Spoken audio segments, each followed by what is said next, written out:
पति मिलन की यानी सतलोक के मालिक कबीर परमात्मा के पाने की आपको विधि बताते हैं।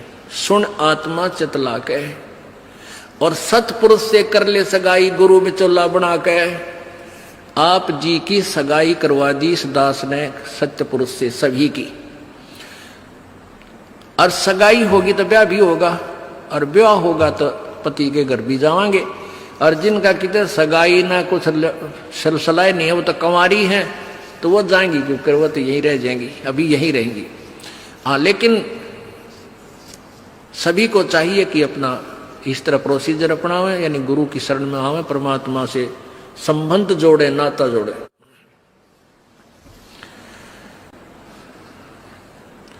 सतपुरुष से कर ले सगाई, गुरु बिचौला बना के, फिर सत्संग बान बैठिए लाडो और दान की मेहंदी रचा के।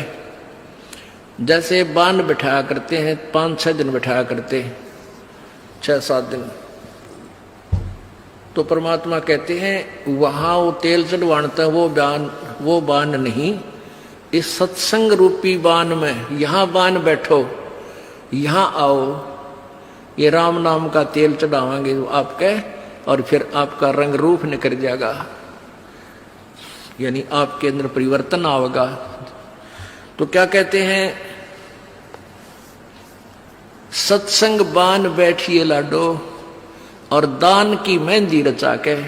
ये लाल हाथ करने से कोई लाभ नहीं है, इन हाथों की मेहंदी दान है। 2 पैसे अपनी कमाई में 10वां अंश गुरु को दीजिए और जीवन जन्म सफल कर लीजिए।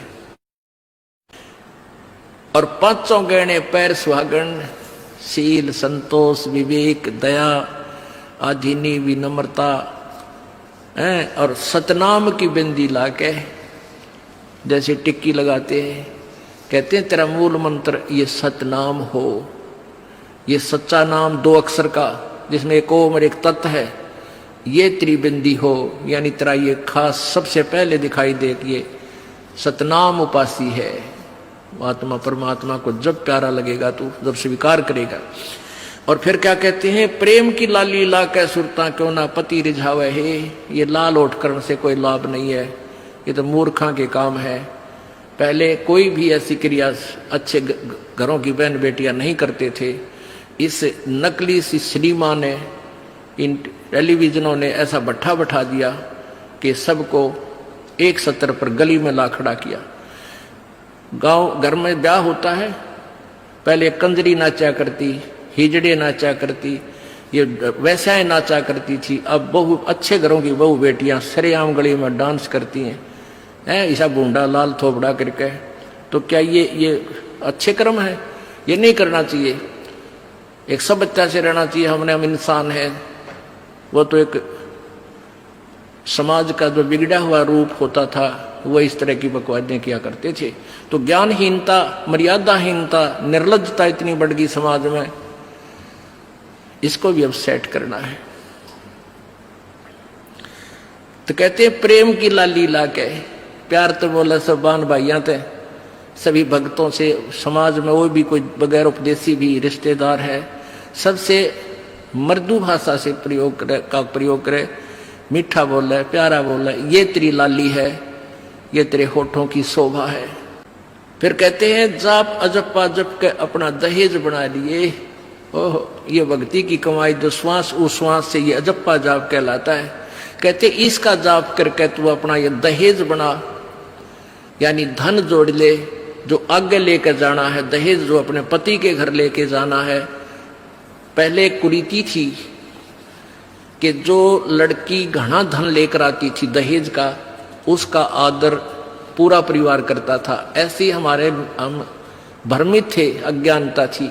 तो उसी दृष्टिकोण से ये कहा गया है कि जैसे अच्छा ज्यादा दहेज लाने वाली बहु पुत्र वधू अपने ससुराल में आदर सत्कार पाती है, ऐसे ही तू डट के भजन कर, घना दहेज बना ले। सत्य अजप्पा जाप का, अजप्पा जाप जप के अपना दहेज बना लिए। अनहद बाजा बाजन लागे फिर खुशी बना लिए। ओह, जैसे लड़की का पता लग गया कि आज ब्याह है, लड़की की का आज विवाह है, अब कई बच्चे बकाया करें, न्यू कहेंगे ए तेरी बारात आ गई, और फिर न्यू कहें कोई ना आई क्यों ना जीवरी है, यानी उसने खजाया करते हैं।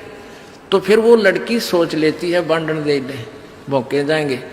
तो कहते हैं जब वो बाजा बाजन लाग जा तब सोच लिए बात लवा लाग ली कि आ गई बारात। तो कहते हैं आप भक्ति जब करोगे तो आपको ऑटोमेटिकली आपके ये ऊपर के यहां से ऊपर के हिस्से में बहुत सी आवाजें, कई प्रकार की आवाजें आने लग जाएंगी। इसमें जो हमें आवाज सुनती हैं ये प्राथमिक भक्ति की लक्षण है, अंतिम नहीं है। हाँ, ये भी सुननी चाहिए, सुनेंगी, आपको अवश्य सुनेंगी, ना चाहते हुए भी सुनेंगी। और कभी सुनना चाहो तो कभी 2, 4, 10 मिनट, कभी कभी डेली नहीं, कभी ऐसे कान बंद करके एकांत स्थान पर सुन लेना, आपको सारा साजबाज अंदर बाजता दिखेगा, जिसकी भक्ति इस लक्षण हो गए। कुछ एक को वैसे भी सुनती है जिनके पूर्व जन्म की भक्तियां होती हैं और फिर धीरे धीरे उनकी बंद हो जाती हैं, आगे कुछ नहीं सुनती, चाहे वो किसी का नाम जाप ले रखा है। तो वो तो ऐसा सुनना, ये देखना तो ऐसा है जैसे आपने बैंक में कमाई करी की और बैंक में पैसे जमा करा दिए, और उस बैंक की कॉपी ने कभी देखना चाहो तो खोल के देख लो। और ये दूसरे जो पंथ बताए हैं, ये साधना, इनकी नाम गलत हैं और कहते हैं ध्यान लगाओ, मेडिटेशन करो, कान बंद करके, आंख बंद करके, अंदर आवाज सुनो, शब्द सुनो। ये कोई फायदा नहीं। अब जैसे धंधा करता नहीं और बैंक में जब पूर्व जन्म की पहले की जो डिपॉजिट है 20-30 हजार, उसने रोज देखे जाने, कहा 20,000 है, और 20,000 में काम तो ना चले, फिर वो निकलवाने भी उसी में तो पड़ेंगे, वो एक दिन जीरो हो जाएंगे। वो तो जैसे आपको ये आभास होंगे किसी भी वस्तु का, जैसे हम हमारी आंखों, आपकी जो भक्ति करते हैं उनकी आंखों के सामने बहुत सी चीजें ऐसे चलती दिखाई देंगी। कभी तो ऐसा आभास होगा जैसे कोई मक्खी आ गई, कोई मच्छर जा रहा है, या कोई ऐसी कोई लाइन सी दिखाई देती है। तो ये आपकी भक्ति की कमाई है, प्रतिफल आपको दिख रहा है। और कई एकादा क्या करे हमारे भक्त, एक बहन भगत भाई आया ने बोला जी मैंने तो आंख दिखा ली, मेरी तो आंखों में डिफेक्ट हो गया। वहाँ क्या हो गया कि आगे बेरानी काला काला दिखे जाए, नो देखूं जब भी दिखा, मन तक कई डर भी लग जाता है। और डॉक्टर का इसका ऑपरेशन करेंगे, रमा भले आदमी क्यों आंख पड़वावे, ये तेरी भक्ति की कमाई दिखाई दे रही है, तेरी जो बैंक में जमा कराए हैं वो कॉपी में दिखे तेरे को। ये तो भगवान आत्मा ने दिखेंगे बेटा, जिनकी कमाई शुरुआत हो चुकी है। जेता अंजन आंजिए चश्मों में दिखंत, नो बोला सचमुच में, कहा सचमुच, फिर खुश हो गया रे तेरा गजब भैया। तो ये जो सामने दिखाई देते घबराना नहीं। बहुत से भ्रमित हो जाते हैं क्योंकि बार बार ये दास नहीं बता पाता आपको। तो प्रत्येक सत्संग में आओगे तो कभी ना कभी हर पहलू पर विचार विमर्श दिया जाता है। तो घबराना नहीं है। ये आपकी आंखों के सामने कोई वस्तु दिखाई देगी, वो आप ही बताओगे, दास बताओगा तो तुम झूठ भी बोल दोगे। तो वो आपकी जितनी कमाई है वो अपने आप बढ़ती जा रही है, उसका लेवल बता रहा है। तो ऐसे अंदर आवाजें आएंगी, कई प्रकार की आएंगी, और उनमें से एक न्यारी आवाज आएगी, एक मुरली की आवाज आएगी। और वो मुरली, वो आवाज जो है, जो इसमें पिंड में जो आएगी वो यहीं तक की है, ये महास्वर्ग तक की है। और जो वास्तविक धुन, वास्तविक जो आवाज है वो इस अंड और पिंड से पार है, वो सतलोक में है। वो वहां जाकर आपको वो बात बाहर सुनाई देगी। यानी इस शरीर से एक जब आत्मा भक्ति से परिपूर्ण हो जाती है तो इस शरीर से बाहर भी हो जाती है। तो उसको सुनने के लिए ऐसी स्थिति आ जाएगी अपने आप, जैसे आपका शरीर यहाँ बाहर खड़े हो गए, और फिर वो आवाज आपको उस सूक्ष्म शरीर के माध्यम से सीधा कनेक्शन उस सतलोक से हो जाता है। वो परले पार वाली मुरली आवाज, वो धुन, वो झनकार अलग से सुनाई देती है। फिर सेकंड के बाद आप उसी शरीर में होते, आपको पता भी नहीं कि मैं बाहर गया या अंदर ही था। वो बहुत बाद में जाके बहुत लेटेस्ट स्टेज पे ऐसा होगा, पर ऐसा हो या ना हो, आप जैसे दास बताओ, ये खुराक खाते रहो, रोग कटेगा, ये साधना करते रहो।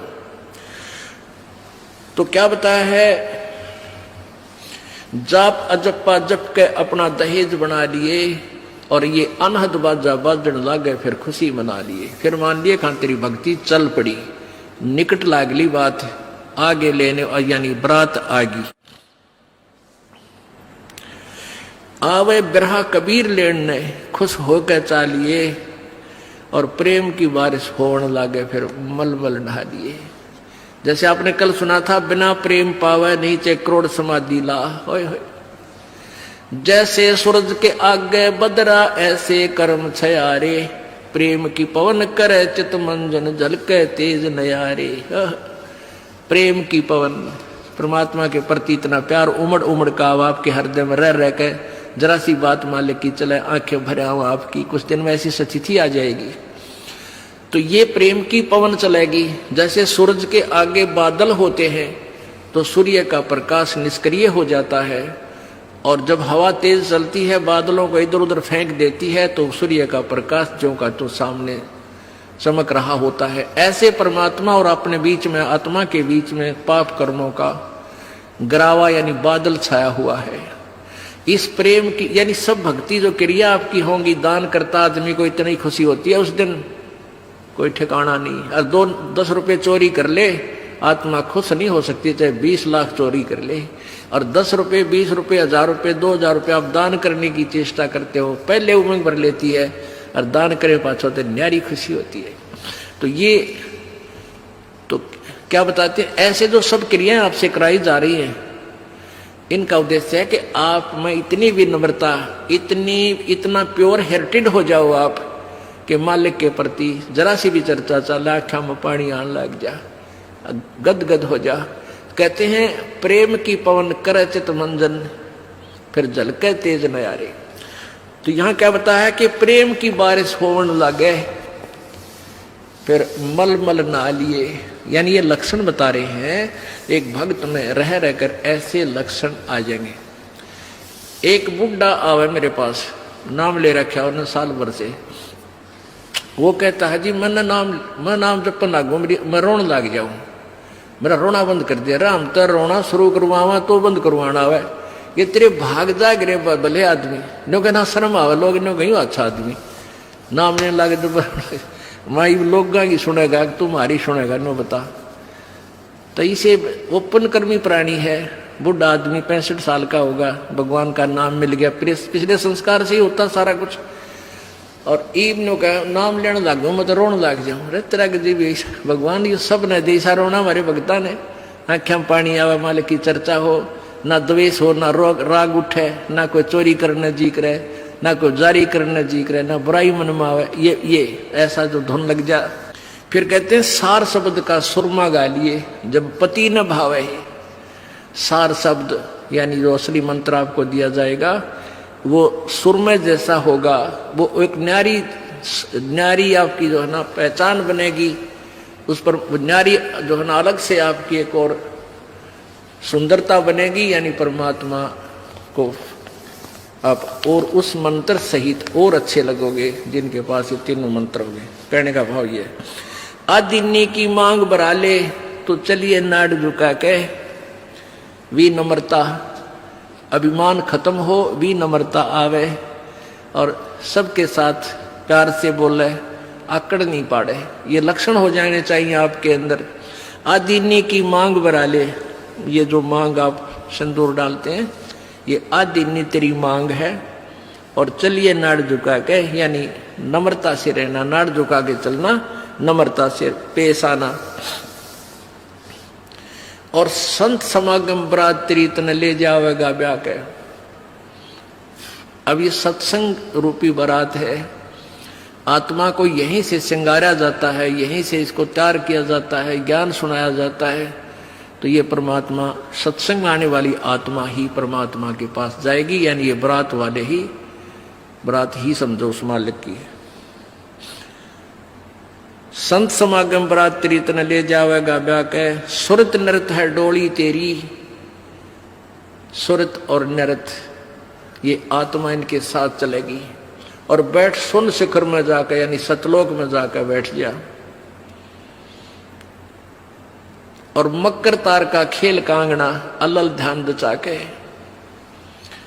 अब कांगना खेलते हैं ना, जैसे यहाँ एक मोटा बांध जा दूसरा मोटा बांध जा रहे नाड़ा और कई गांठ ला दे, फिर नो कहेंगे वो देवर खोल लेगा इसने, कांगना खेल रहेंगे ना खुल जा उपरण के फंड होया करना लंबा चौड़ा सिस्टम। तो परमात्मा कहते हैं अब मकर तार का खेल कांगना, छूट ना जाते हैं, छूट गया वो हार जाएगा। तो उस मकर तार का ऊपर से जब आत्मा यहां से चलेगी, परमात्मा कई तरीके से इसको कहीं किसी स्थान पर किस तरीके से आपने जाना है, तो आप कभी कई बार एक आध बार कभी ध्यान वैसे ही कुदरती लग जाता है, बैठ जाते हैं, कभी आंखें खुली है तो भी बंद हो जाती हैं।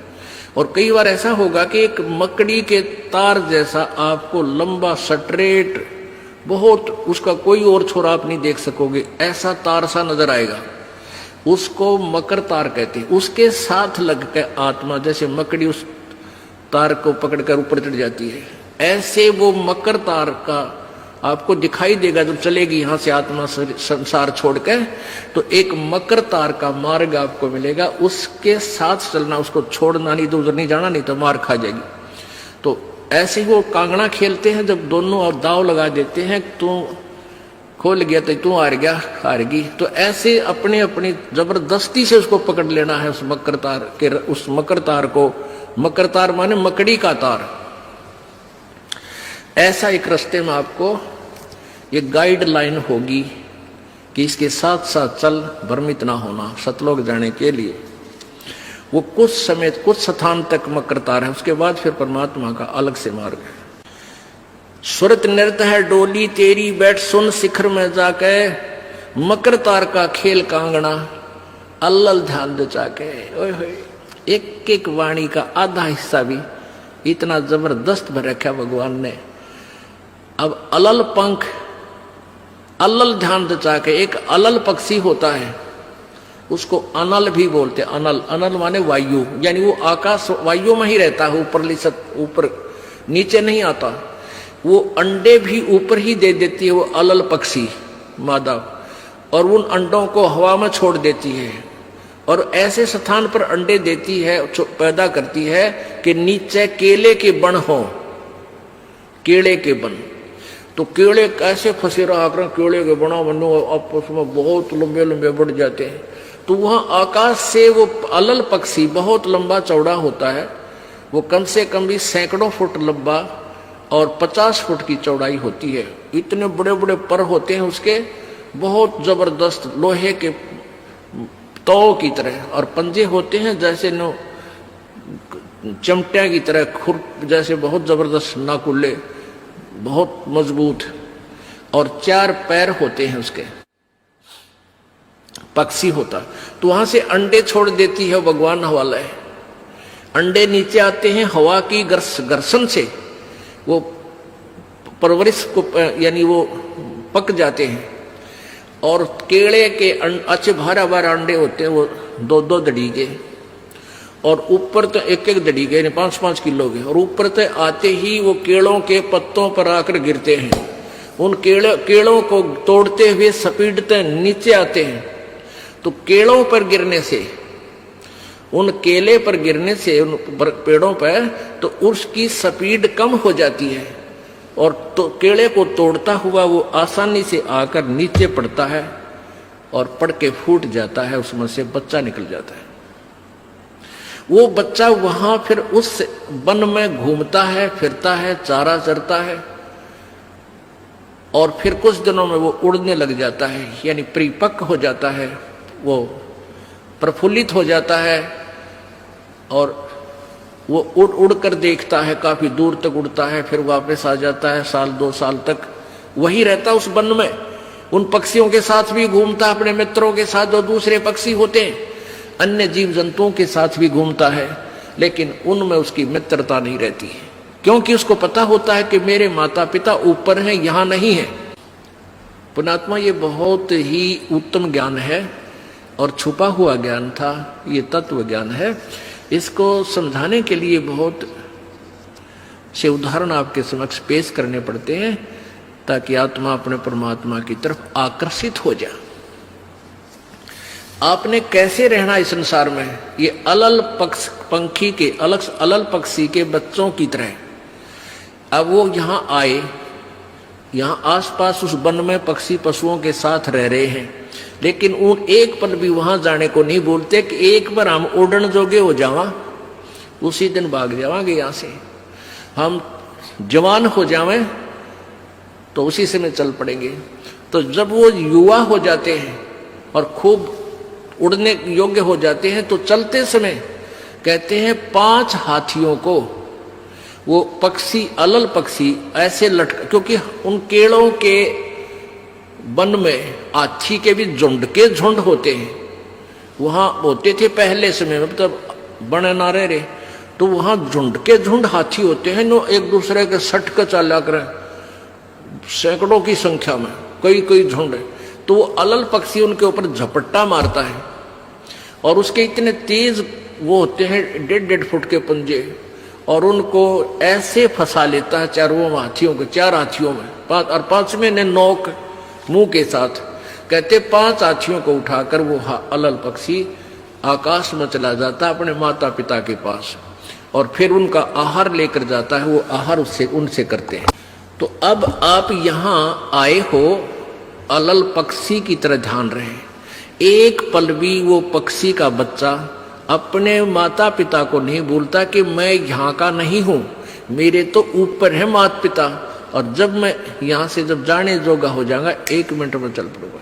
तो आप उस अलल पक्षी के बच्चे की तरह यहाँ अब तैयार हो, अच्छी खुराक खाओ राम नाम की और मजबूत हो जाओ, और चलते समय इस राम नाम की कमाई लेकर ऊपर चलेंगे। अब कहते हैं अलल ध्यान जचा के वो पक्षी का बच्चा एक पल भी वो यहां रह ही नहीं सकता, उसको ये पता होता है, कॉमन सेंस होती है कुदरती कि मेरे माता पिता वहां है, जिस दिन मैं यहां से जान योग्य हो जाऊंगा एक पल नहीं रहूंगा यहां पर। तो ऐसे आपने ये हर दम उस सतलोक में जाने का अलल पक्षी की तरह यू ध्यान लगा के वो जचा के रखनी है, इसको भूल नहीं पड़ने देना। मकर तार का खेल कांगना अलल ध्यान जचा के, और बैठ विश्वास सेज बिछा के, जो शब्द छैल आवे है। पुण्यात्मा कहे कबीर सुनो भी साधो, मैं तो हूं विश्वास में, जो क्रिया जो साधना आपको बताई जाती है वो साधना वो है जो सब सदग्रंथों में प्रमाणित है, और वो है जिन महापुरुषों ने परमात्मा पाया उन्होंने भी यही क्रियाएं की।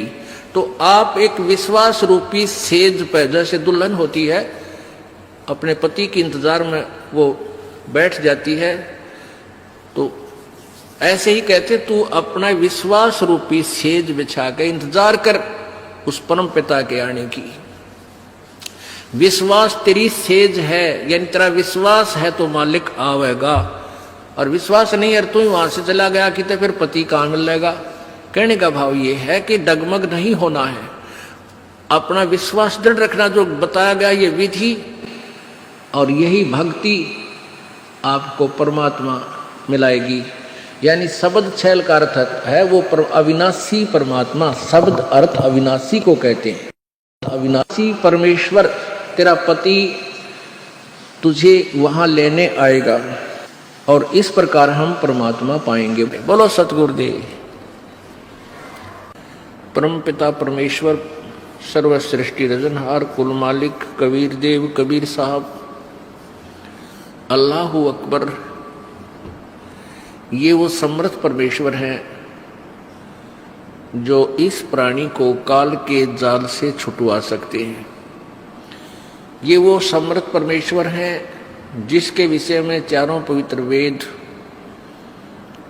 गवाही दे रहे हैं, जिसके गुणगान कर रहे हैं। वो परमात्मा सतलोक से अपने निज धाम से, जहां ये प्रभु रहता है, जहां से बैठकर ये पूरे विश्व को, पूरे ब्रह्मांडों को, असंख्य ब्रह्मांडों को कंट्रोल करता है।